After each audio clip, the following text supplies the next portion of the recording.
Hi friends, today I'm going to read you a story called The Art Lesson. It's a Shavuot story. Every Thursday after school, Shoshana rushed home and slipped on her art smock.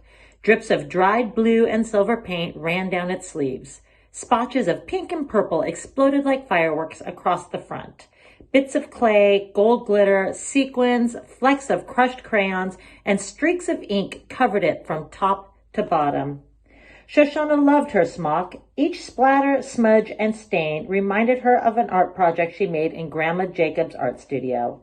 A miniature sukkah made of toothpicks, a lopsided dreidel that always landed on Gimel, a Purim grogger. She wondered excitedly what a new memory she would add today. As Shoshana put on her black beret, she heard 3 beeps from a car horn. "Grandma Jay's here," Shoshana cried. She grabbed her box of art supplies and ran outside. Grandma Jacobs opened the passenger door. "Is my little Hagal ready to be creative today?" "You bet," said Shoshana. "Outstanding. Let's make something beautiful." See? For Shoshana, Grandma Jay's art studio was like an enchanted forest. Bold masks dotted the walls. Mobiles of birds and bats, balloons and butterflies dangled from the ceiling. Painted vines covered the wooden floor. Paintbrushes sprouted like weeds from glass jars. Every corner was filled with easels, canvases, tubes of oil paint, and pads of paper as big as Shoshana. Kind of like Tolly's art studio, right? Near the patio door stood a large cabinet with 100 small drawers, 10 rows up and 10 rows across. Before each art lesson, Grandma Jay let Shoshana open a drawer to see what treasures lay inside. Shoshana had already opened nearly every drawer, discovering coins, buttons, vials of sand, skeleton keys, plastic dinosaurs, hair ribbons, postage stamps, pine cones, seashells, and beads of all sorts. "See that drawer at the very top right?" Grandma Jacobs asked. "Go ahead and see what's inside. You'll need to use a step stool." Ooh, she gets to explore something new. Inside the drawer were square sheets of paper. Shoshana held one up and examined it. "What's so special about this?" she asked. "Come, my little artist," Grandma Jay said. "Sit with me on the sofa and let me show you." Grandma Jay folded one of the sheets into a small square. "This is something my booby taught me how to do when I was a little girl." With a pencil, Grandma Jay drew shapes along the edges of the folded paper. Next, she cut each shape out with a pair of scissors. Flakes of paper fluttered to the floor, frosting Shoshana's new shoes like snow. Grandma Jay made a final cut and opened the folded paper. Shoshana let out a gasp of delight. "It's beautiful," she exclaimed. The plain paper had changed into a Star of David surrounded by tiny birds. "Thank you, my little Magdalene," Grandma Jacob said. "When I was growing up, families on our street would hang paper cutouts like these in our windows to decorate for Shavuot."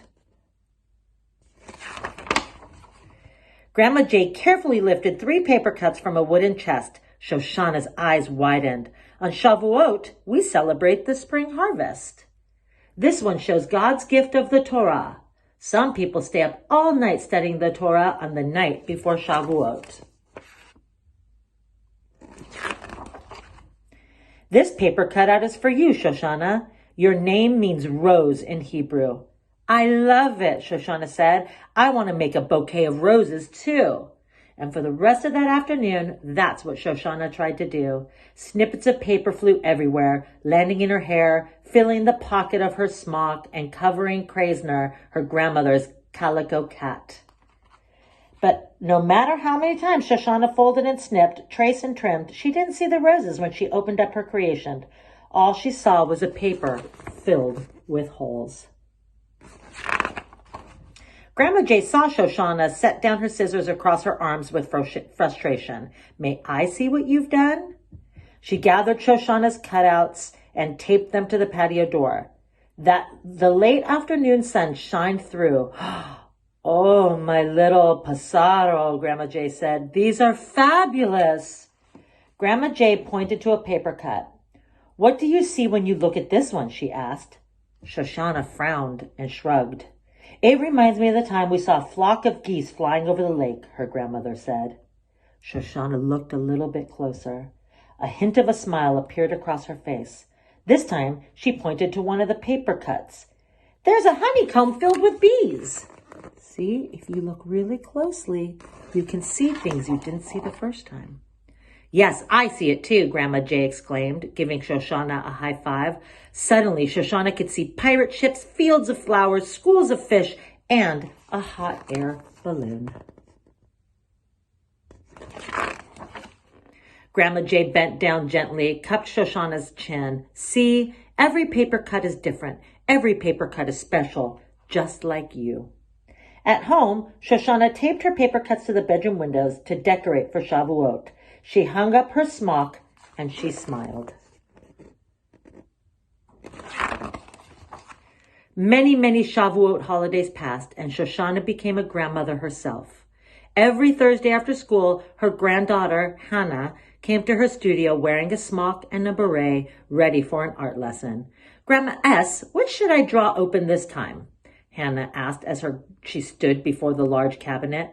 Try the one at the very top right, Shoshana replied, just like her grandmother told her. Hannah climbed the step stool and opened the drawer, pulling out square sheets of paper. I've been saving those for a special art lesson, Shoshana said.